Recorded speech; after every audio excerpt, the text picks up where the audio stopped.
Hello everyone, welcome to my page channel judiciary 009। Now आज मैंने बताया था कि बड़ी इम्पोर्टेंट क्लास है सेक्शन 279 जो मोस्टली अपने ट्रायल इसकी देखते हैं 279, 337, 338, 304A और मेडिकल नेग्लिजेंस वाला जो पार्ट है, जो डॉक्टर्स हैं जो वो नेग्लिजेंटली जब ऐसा काम करते हैं तो उनके लिए क्या चीज़ें हैं लॉ में, क्रिमिनल एक्ट उसके ऊपर एप्लीकेबल रहेगा या अपने जनरल एक्सेप्शंस देखेंगे या फिर टॉट के या कंज्यूमर फोरम में उनको उनकी लायबिलिटी फ़िक्स करेंगे। तो कई चीज़ें आज, जैसे अगर एक्सीडेंट के केस देखोगे तो 279 से अपने शुरू करते हैं।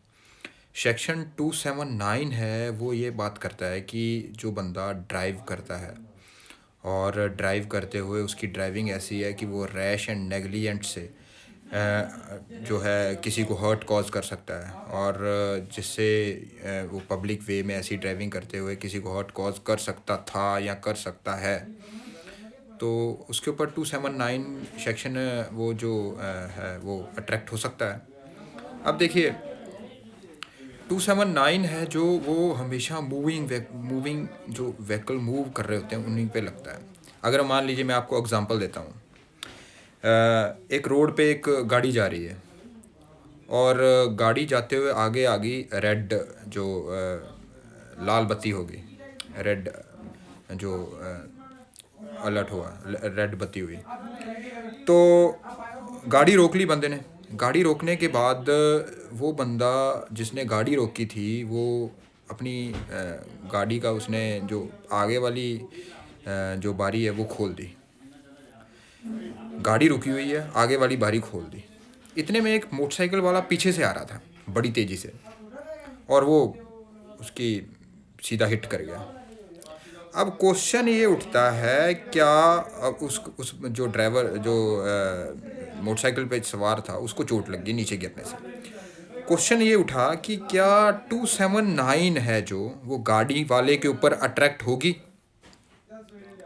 तो ये प्रैक्टिकल केस हमारे पास आया था, तो जब आईओ मेरे पास आया कि सर इसमें क्या होने वाला है, 279 अट्रैक्ट होगी, तो 279 उस पर अट्रैक्ट नहीं हो सकती गाड़ी वाले के ऊपर। उसका कारण है, अगर 279 सेक्शन देखोगे आप तो उसमें लिखा हुआ है who ever drives any vehicle, तो यहाँ पे ये ड्राइव नहीं कर रहा है पब्लिक वे में। अब ड्राइव ना करने की वजह से 279 के जो इंग्रेडिएंट जहाँ से शुरू होता है 279 वो अट्रैक्ट हो ही नहीं रहा है। तो इस वजह से इस केस में अगर उसको हर्ट कॉज हुआ है तो 337 अकेला सेक्शन या 338, अगर हर्ट कॉज हुआ है तो 337 सेक्शन अट्रैक्ट हो जाएगा। अगर ग्रीवियस हर्ट हो गया है उस मोटरसाइकिल चलाने वाले को तो 338, और उसकी अगर डेथ हो जाती है तो फिर अपने देख सकते हैं कि 304A सेक्शन अट्रैक्ट हो सकता है या नहीं हो सकता है। क्या इस तरह की ये नेग्लिजेंट एक्ट था कि जिससे एक डेथ हो सकती थी, तो उसको इस तरह से एग्जामिन कर सकते हैं। जनरली 279 के बाद वाले जितने भी सेक्शन हैं 288 289 तक वाले, इसमें से कई कई चीज़ें ऐसी हैं जहाँ पे रैश और नेग्लिजेंट आप काम करते हो जिससे अगले बंदे को हर्ट कॉज होता है या लाइकली टू कॉज हर्ट हो सकता था। तो जैसे कोई मजदूर फैक्ट्री में काम कर रहा है और उसने वहाँ पे फैक्ट्री में काम इस तरह से कर रहा है कि कुछ इक्विपमेंट उसके पहनने वहाँ पे ज़रूरी थे, जैसे आँखों में उसके चश्मा पहनना बहुत ज़रूरी था, और उसने अपने सुपरवाइज़र को कह भी रखा था कि आप मुझे चश्मा नहीं दे रहे हैं, मुझे चश्मा चाहिए क्योंकि इस पार्टिकुलर काम करने के लिए इसकी रिक्वायरमेंट ये है कि मुझे चश्मा पहनना है। लेकिन सुपरवाइज़र ने उसकी सुनी नहीं। तो इसकी वजह से अगर उसकी आंख चली जाती है वो फैक्ट्री में काम करते वक्त, या उसको ऐसी चोट पहुंचती है जिससे उसकी आंख खराब होने के चांसेस बढ़ जाते हैं, या हर्ट कॉज होता है या ग्रीवियस हर्ट कॉज होता है, तो सुपरवाइज़र और प्लस जिसकी वो फैक्ट्री है दोनों को लायबल ठहराया जा सकता है। वो पार्टिकुलर सेक्शन 37 के 9 के बाद जैसे अपने देख सकते हैं उसमें से वो सेक्शन पार्टिकुलर होते हैं। ऐसे ही और सेक्शन, जैसे एक जगह पे मेरे पास एक केस भी आया था जिसमें एक घर पे कोई काम चल रहा था। उन्होंने क्या किया, एक पिट खोदा जिसमें पानी भर दिया। पानी भरने के बाद वो शाम में वहाँ से चले गए, लेकिन उन्होंने बाउंड्री नहीं की। बाउंड्री ना करने की वजह से वो पानी है वो खड़ा रहने से वो पानी का वहाँ पे जो एक पाइप गुजरती थी, पाइप का प्रेशर इतना ज़्यादा वहाँ पे बढ़ गया जिससे वो पिट और गहरा हो गया। गहरा होने से वहाँ पे बच्चे सुबह सुबह आए और वो गर्मी के दिन थे, वो खेलने लगे और वो उसके ऊपर उसके अंदर वो जंप लगा दिया उन्होंने तैरने के लिए। बच्चों को पता नहीं था, जिसमें 3 बच्चों की डेथ हो गई। अब क्वेश्चन ये उठता है कि ये जो जो वहाँ पे काम कर रहे थे मज़दूर, या जिसका काम मज़दूर कर रहे थे, ये रिस्पॉन्सिबिलिटी किसकी है? तो जब हमने एग्ज़ामिन करना शुरू किया तो वो जो वहाँ पे मकान बन रहा था, मकान बना उन्होंने एक आगे ठेका दे रखा था, वो ठेकेदार को हमने लायबल बनाया उसमें। क्योंकि आप कोई भी काम कर रहे हो, नेग्लिजेंट का मतलब क्या है? नेग्लिजेंट का मतलब ये रहता है कि आपकी जो ड्यूटी सोसाइटी के प्रति या पार्टिकुलर विक्टिम के प्रति आपकी थी, वो आपने निभाई नहीं है। जो एक्चुअल एक प्रूडेंट मैन को वो निभाता है, आपने नहीं निभाई है, तो वो आपको समझा जाएगा कि वो आपका नेग्लिजेंट एक्ट है। रेलैंड वर्सेस फ्लेचर, बिल्कुल इसमें स्ट्रिक्ट लायबिलिटी का प्रिंसिपल अप्लाई होगा। तो रेलैंड और फ्लेचर और नेग्लिजेंट, ये दोनों आपस में इसको मिक्स नहीं कर सकते आप, क्योंकि रेलैंड वर्सेस फ्लेचर वाले मामले में उसके ऊपर स्ट्रिक्ट लायबिलिटी से उसको लायबल ठहराया गया था। यहाँ पे आप नेग्लिजेंट काम आप कर रहे हो, वहाँ पे टॉर्टियस लायबिलिटी है। क्योंकि आप वहाँ पे फैक्ट्री के, मान लीजिए अगर ऐसा ही केस होता है कि एक फैक्ट्री में बियर बन रही है, या कोई ऐसा सोडा बन रहा है, या ऐसा कोई जूस बन रहा है, और एक जूस में एक कुछ ऐसी चीज़ आ गई है और एक बंदे ने जिसको कंज्यूम किया, और कंज्यूम करने से उसकी डेथ हो गई। तो क्वेश्चन ये उठता है, क्या उस फैक्ट्री मालिक को आप लायबल ठहराया जा सकते हो? अब देखिए, फैक्ट्री वाले को अगर लायबल ठहराओगे यहाँ पे, तो 304A के जो इंग्रेडिएंट है वो नेग्लिजेंट है, नेग्लिजेंस, रैशनेस और नेग्लिजेंस। तो फैक्ट्री का ऑनर अगर सारी चीज़ों को उसको नहीं पता रहता है, लेकिन स्ट्रिक्ट लायबिलिटी में उसको फिक्स किया जा सकता है कि बंदे की डेथ हुई है तो आपकी रिस्पॉन्सिबिलिटी बनती है, लेकिन नेग्लिजेंस की वजह से आप उसको लायबल नहीं ठहरा सकते। तो इसमें ये थोड़ा सा फ़र्क रहता है, जिंजर बियर केस वाला। बिल्कुल मैं उसके जैसी एक आपको एग्जांपल दे रहा था। तो नेग्लिजेंट के लिए आप जो है, आपके सर्कमस्टांसेस आपने ऐसे बना रखे थे, आपको सर्कमस्टांसेस अवेयर थे, लेकिन वो सब्जेक्ट मैटर था, it's not in line with your act, आपके एक्ट के लाइन में नहीं था सब्जेक्ट मैटर। सब्जेक्ट मैटर का मतलब जिसकी डेथ हुई है, जिस बंदे की, वो सब्जेक्ट मैटर अपने मान लेते हैं। तो आपका एक्ट ऐसा था, या आपकी इलीगल ओमिशन ऐसा था, वो डायरेक्टली था, लेकिन वो नॉट इन लाइन विद आपके जो है वो एक्ट में नहीं था। जैसे एक इसमें लीडिंग केस भी है, चिरोपिन ग्रोगरी वर्सेस स्टेट ऑफ बिहार वाला, 1964 वाला। उसमें हुआ क्या था, एक आदमी का घर था और घर के एक बिल्कुल बाउंड्री में उसने एक टॉयलेट बना रखा था। टॉयलेट जो बना रखा था वो इज नेग्लिजेंस डिफाइंड?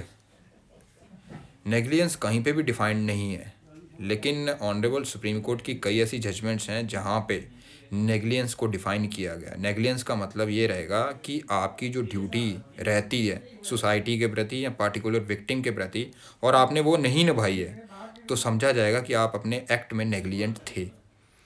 जैसे मैं अभी आपको एग्जांपल दे रहा हूँ, अभी आपको ये लॉ के बारे में बता रहा हूँ कि चिरोपिन ग्रोगरी वर्सेस स्टेट ऑफ बिहार वाला जो केस है, 1964 में सुप्रीम कोर्ट की एक जजमेंट आई थी, जिसमें एक घर में एक कॉर्नर पे एक बंदे ने टॉयलेट बना रखा था। होता क्या था, पास वाले खेत में से कुछ रात में या शाम में जब वो बंदा घर पे नहीं होता था, वो अब उसके घर में एंट्री ट्रेसपास करते थे और उसका टॉयलेट यूज़ करते थे, लैटरिंग करके वो चले जाते थे। उसने 3-4 बार उनको बोला भी कि ऐसा काम ना करें, लेकिन फिर थक हार वो नहीं रुके, तो थक हार के उसने क्या कर दिया, एक वायर फिक्स कर दी साइडों पे, और जिसमें करंट छोड़ दिया। करंट छोड़ने से क्या हुआ, एक ट्रेसपासर आया, उस टॉयलेट को यूज़ करते हुए अंदर घुसते टाइम उसको उस वायर से करंट लग गया और उसकी डेथ हो गई। अब क्वेश्चन ये उठा कि क्या इसमें 304A लगेगा या 304 लगेगा या 304A लगेगा। 304 मतलब कल्पेबल होमिसाइड, कि उसका जो कल्पेबल होमिसाइड का सेक्शन 299 का क्लॉज 3 जिसमें लिखा हुआ है कि आपका causing of act knowledge of likely to cause death, आपको नॉलेज है और नॉलेज आपकी जो मेंसरिया है नॉलेज का वो आपके मतलब आपके ऊपर सब्जेक्ट मैटर था लेकिन ऑफेंस अनसर्टन था। तो आपको 299 क्लॉज 3 में वो सरकमस्टेंसेस फॉल करके 304 में सज़ा मिलनी चाहिए या 304A में सज़ा मिलनी चाहिए, क्वेश्चन ये उठा।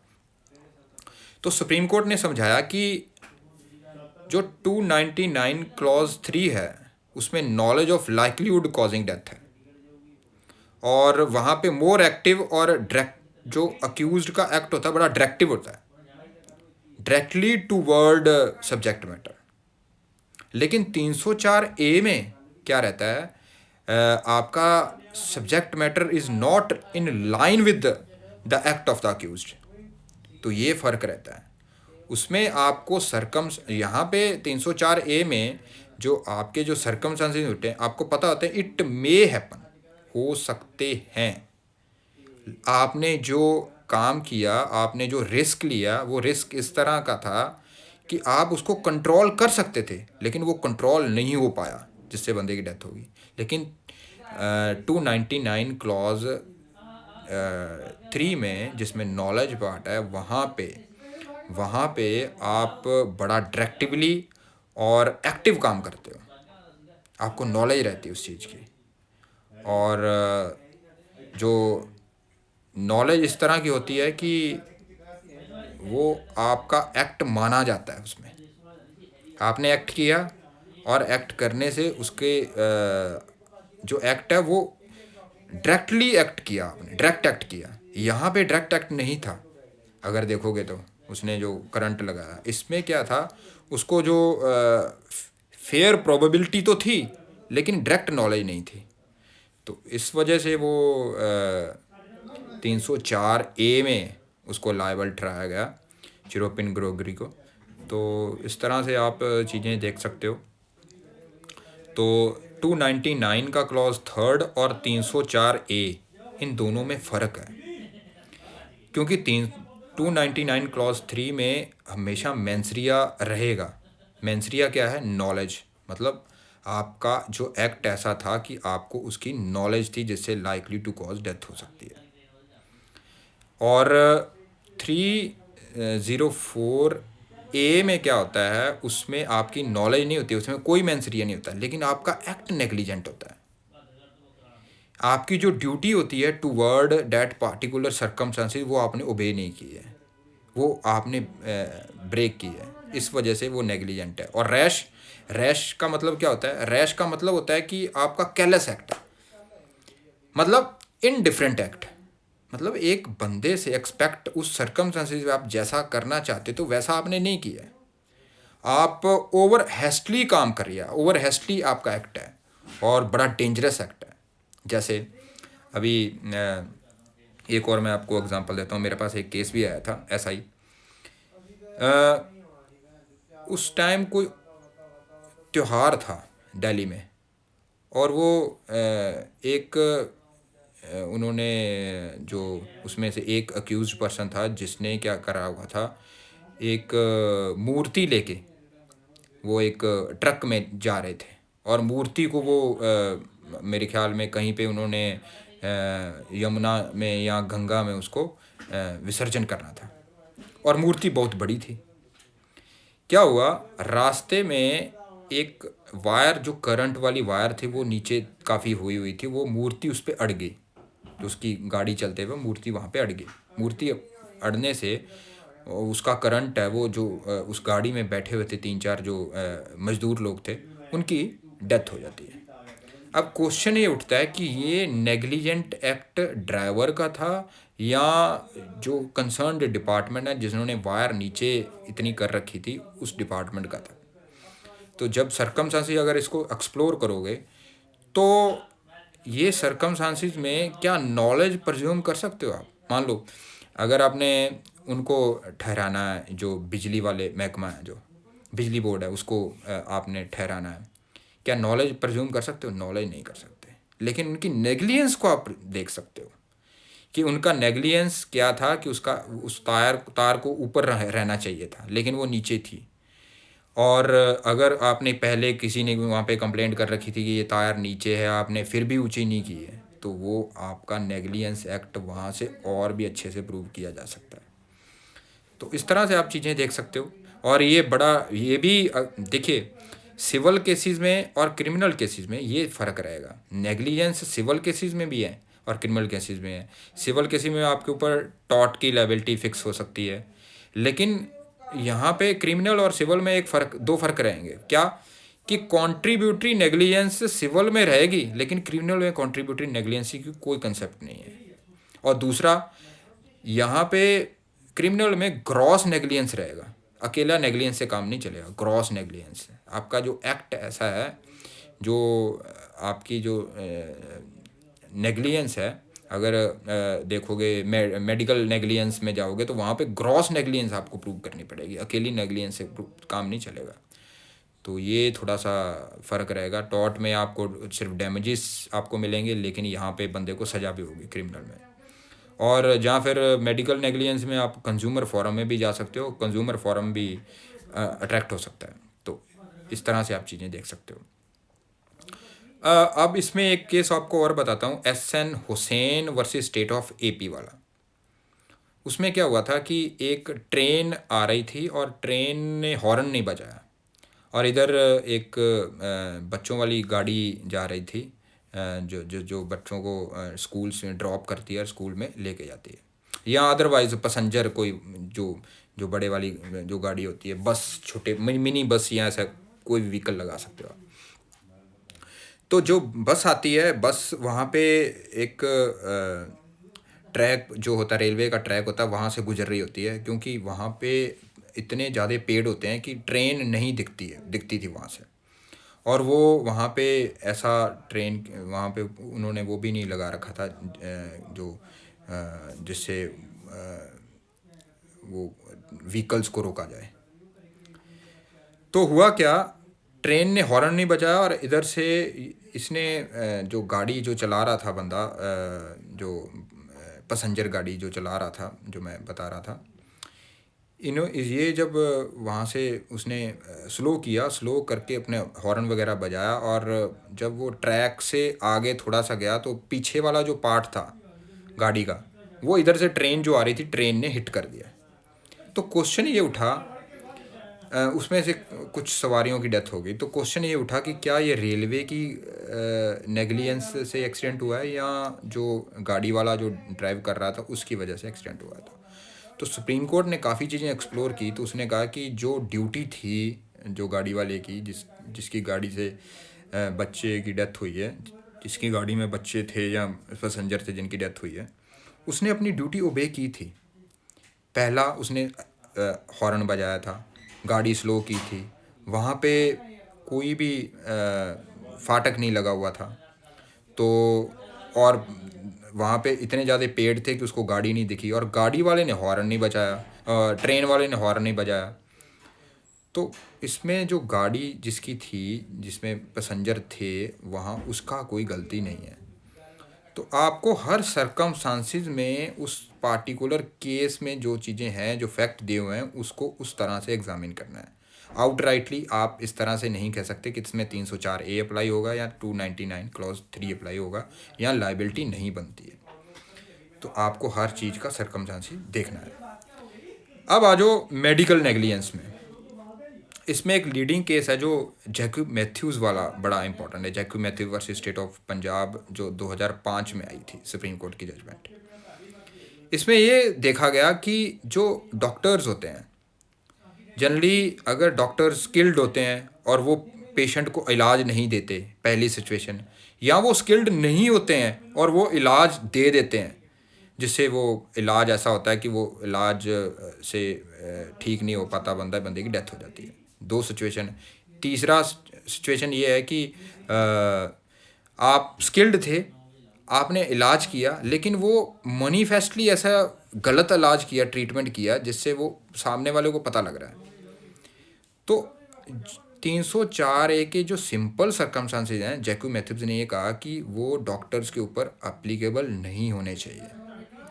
आपको नेग्लिजेंस अकेली प्रूव नहीं करनी है, आपको ग्रॉस नेग्लिजेंस प्रूव करनी है। ग्रॉस नेग्लिजेंस का मतलब डॉक्टर्स का रेकलेस पार्ट, मतलब अब मान लीजिए अगर डॉक्टर्स को ऐसा आप फ्रीडम नहीं दोगे, लिबर्टी नहीं दोगे कि वो अपनी फ्रीली काम करेंगे, तो वो रिस्क लेंगे ही नहीं।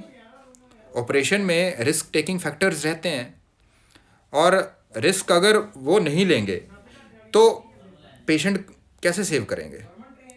और दूसरी चीज़ है, अगर वो स्किल्ड है, मान लो एक जनरल मेडिसिन वाला डॉक्टर है और पेशेंट ऐसा आ गया कि अर्जेंसी है, कोई डॉक्टर नहीं है, तो उसका सर्जरी करनी पड़ रही है, लेकिन वो स्किल्ड नहीं था सर्जरी के लिए, लेकिन उसने सर्जरी कर दी, और सर्जरी करने से वो सर्जरी ख़राब हुई और जिससे बंदे की डेथ हो गई। अब क्वेश्चन ये उठता है, क्या उस डॉक्टर के ऊपर 304A लगेगी? क्या उसका नेग्लिजेंस जो था इस लेवल का था कि उसको 304A में लायबल ठहराया जा सकता? तो सुप्रीम कोर्ट ने ये कहा कि इसमें नहीं ठहराया जा सकता। क्यों? क्योंकि it's a error of judgement. आपने उसको, वो नहीं था, उसने मतलब डेंजरस था, पता था, लेकिन अब उसके पास कोई और चारा भी नहीं था, कोई बंदा ही नहीं था, नहीं तो बंदे की वैसे भी अदरवाइज डेथ हो जाती।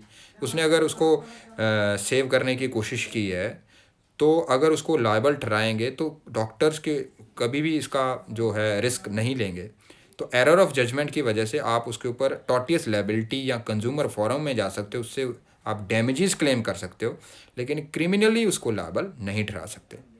अभी मेरे को याद आ रहा है कि किसी फ्रेंड ने भी मेरे को कुछ टेक्स्ट किया था, उसमें उसके मदर को कोई डिज़ीज़ थी, और जिसकी वजह से उनका ऑपरेशन किया गया। ऑपरेशन करने से उनकी इंटेस्टाइन डॉक्टर ने काट दी।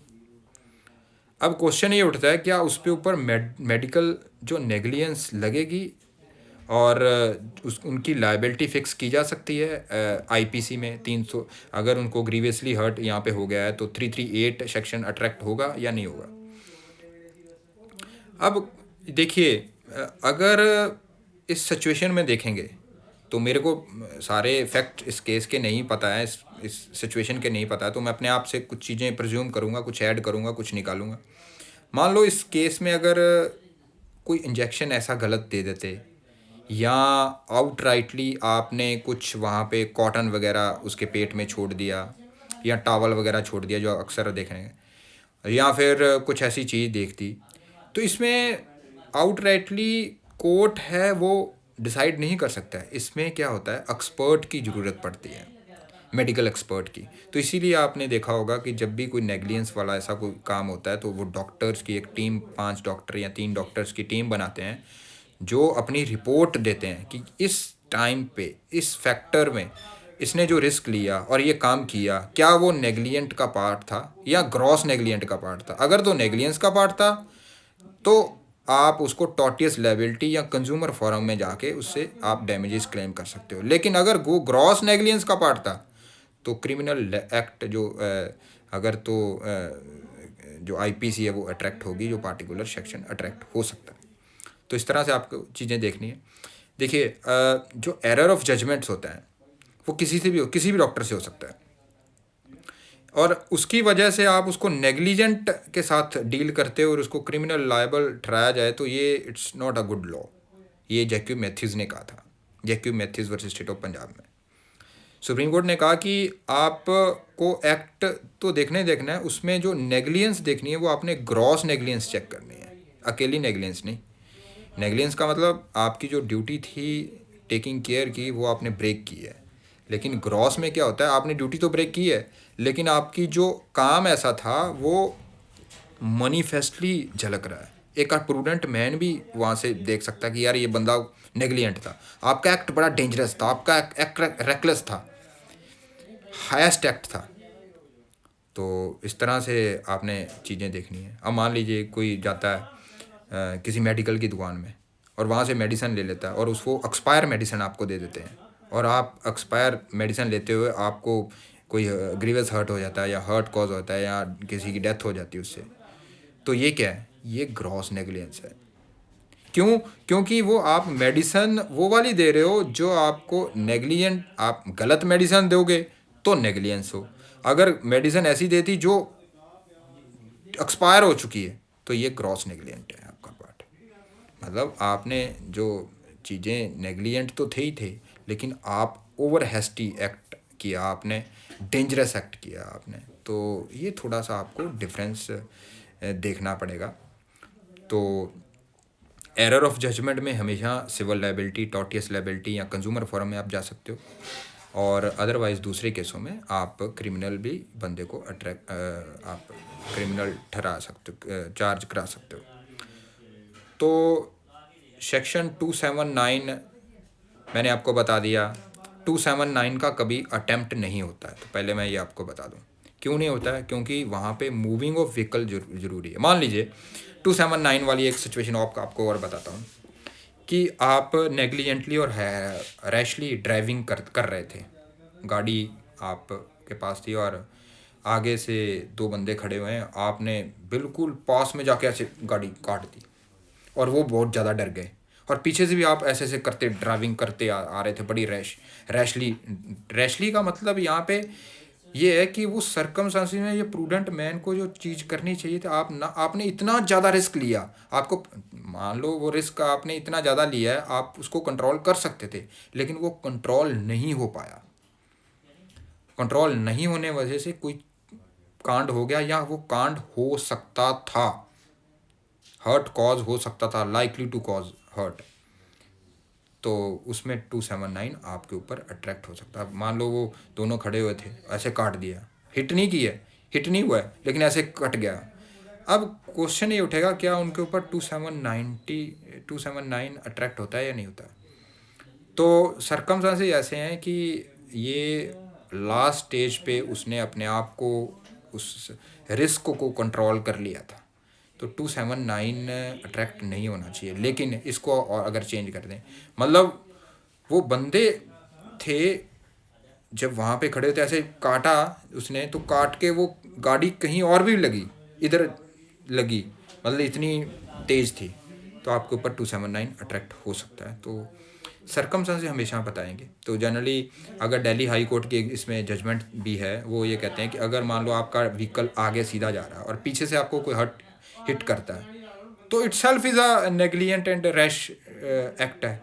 ये पीछे से आपको मार रहा है, तो उसमें आपको चीज़ें, क्योंकि आप ड्राइव कर रहे हो तो आप कैसे देखोगे बंदे को कि वो कैसे ड्राइव कर रहा है, तो इसमें प्रजम्पशन क्रिएट हो सकती है। अगर वो पीछे से ड्राइव कर रहा है और तेज़ ड्राइव कर रहा है, तो उसके अगर आप एविडेंस दे देते हो कि वो पीछे से हिट किया उसने और वो बड़ा हाई स्पीड पे था, तो जनरली अकेला high speed, other high speed में था और पीछे से हिट किया है, तो ये तो नेग्लिजेंस है ही है। लेकिन अगर सर्कमस्टांसेस और चेंज कर देते हैं, मान लो एक बंदा बहुत तेज़ से ड्राइव कर रहा है और आपको थोड़ा सा हिट करके चला गया, तो क्या ये रैश एंड नेग्लिजेंट एक्ट है? तो इसमें भी दिल्ली हाई कोर्ट और सुप्रीम कोर्ट की डिफरेंट जजमेंट्स है, वो ये कहती है कि आपको वो एक्ट है, वो एक्ट सीधा, अगर वो ड्राइविंग तेज कर रहा है, हाई स्पीड पे कर रहा है, तो itself is not a rash and negligent act. उसके लिए क्या करना होगा कि वो जो नेग्लिजेंट है, वो रैश है, वो आपको प्रूव करना पड़ेगा। कैसे? वो पीछे से वो जिगजैग करते आ रहा था और वो इस तरह से कर रहा था ड्राइविंग कि ये बस मारेगा ही किसी को, ठोकेगा ही किसी को। और उसकी जो सिचुएशन तब थी ड्राइविंग की, वो ड्राइविंग की सिचुएशन ऐसी थी कि इससे बचना काफ़ी डिफ़िकल्ट है। तो सरकमस्टेंसेस हमेशा आपको प्रूव करने हैं। ये नहीं है कि कोई विटनेस आया और विटनेस आके, मतलब प्रोसिक्यूशन का विटनेस आप सीधा ही कह रहा है कि ये रैश एंड नेग्लिजेंट से चला रहा था। रैश एंड नेग्लिजेंस भाई समझाओ क्या, कैसे रैश एंड नेग्लिजेंट कि ये जिगजैग तरीके से चला रहा था। मान लो एक आपको और एग्जांपल देता हूँ, मान लो एक सड़क है, सड़क के ऊपर डिवाइडर भी बना हुआ है, डिवाइडर बनने से वहाँ से जो है वो जब लाल बत्ती होती है तो जो है सर क्रॉसिंग होती है, जेब्रा क्रॉसिंग है, वहाँ पे जेब्रा क्रॉसिंग है और क्रॉसिंग करते हैं। रेड लाइट हो रखी है, जेब्रा क्रॉसिंग में बंदे जा रहे हैं और आपने हिट कर दी आगे, ये क्या है? ये रैश एंड नेग्लिजेंट एक्ट है। क्यों? क्योंकि आपकी जो रेड बत्ती थी आपने रोकनी थी, तब आपने रोकी नहीं है, और दूसरे बंदे बंदे वहाँ पे जेब्रा क्रॉसिंग कर रहे थे, जेब्रा क्रॉसिंग में वो क्रॉसिंग कर रहे थे, तो आपने उनको हिट कर दिया। तो ये सरकमस्टेंस हमेशा बताएंगे वो कैसा रहेगा। एक मेरे पास और केस भी था कि निरंकारी में एक बस के ड्राइवर ने शायद मेरे को याद आ रहा है कि बैक करते हुए काफ़ी बंदों को कुचल दिया था, जिससे उनको हर्ट कॉज हुआ था। यहाँ पे हर्ट का मतलब आपको 319 से लेना है। हर्ट का मतलब क्या होता है? हर्ट का मतलब होता है बॉडली पेन, इन्फर्मिटी या डिजीज़, तीनों में से कोई चीज़ हो गई। तो यहाँ पे उसने कुछ कुचल दिया था, तो उसके ऊपर ये था कि वो बैग से, अब बंदे ऐसे बैठे हुए हैं सत्संग में, तो पीछे से अगर कोई बंदा आएगा तो उनको कैसे पता चलेगा? तो ये कोर्ट ने मान लिया था कि इसमें ये रैश एंड नेग्लिजेंट ड्राइविंग करते हुए उसने बैक करते हुए ऐसे मारा है। तो हमेशा सरकमस्टेंस बताएंगे कि कैसे क्या सिचुएशन है, और उस सिचुएशन में पार्टिकुलर में वो रैश एंड नेग्लिजेंट में फॉल करेगा या नहीं करेगा, वो मेडिकल नेग्लिजेंस है या नहीं है। तो इस तरह से आपको चीज़ें देखनी है। 299 का क्लॉज 3 और 304A में डिफरेंस हमेशा आपको देखना है, क्योंकि 299 क्लॉज 3 में सज़ा मिलती है 304 में, लेकिन 304A में सज़ा 304A में ही दी गई है। तो इस तरह से आपको चीज़ें देखनी है। तो जनरली ये टॉपिक सारा मैंने कंप्लीट करा दिया है, इसमें इसके अलावा ऐसा कुछ नहीं है जो कराया जा सकता है। अगर फिर भी आपकी कोई लगे कि आपकी कुछ क्वेरीज़ हैं या आप कुछ चीज़ें समझ नहीं पाए, तो आप मुझे कर सकते हो, मैसेज कर सकते हो, टेक्स्ट कर सकते हो। तो तब तक के लिए आपका थैंक यू, और जिन्होंने मेरा पेज शेयर किया या कर रहे हैं उनका भी थैंक यू। और पढ़ते रहिए, क्योंकि अभी मैंने आपको 2-3 नोटिफिकेशन शेयर किए थे, तो जॉब्स अब आनी शुरू हो गई हैं। पढ़ते रहिए। अब हरियाणा ने नोटिफाइड कर दी हैं कुछ पोस्टें, वो एडवर्टाइज़ करेंगे जल्दी। यूपी हायर जुडिशियल सर्विसेज का जो पोस्टें हैं वो निकल चुकी हैं, और जो यूपीएससी ने भी कुछ पोस्टें एडवर्टाइज़ की हैं लीगल की, वो आप देख सकते हो, जो मैंने आपके साथ शेयर किया था। तो पढ़ते रहिए। अब आगे इसको और देखेंगे, अगले टॉपिक में क्या कराता हूँ। तब तक के लिए thank you so much, good night, bye bye.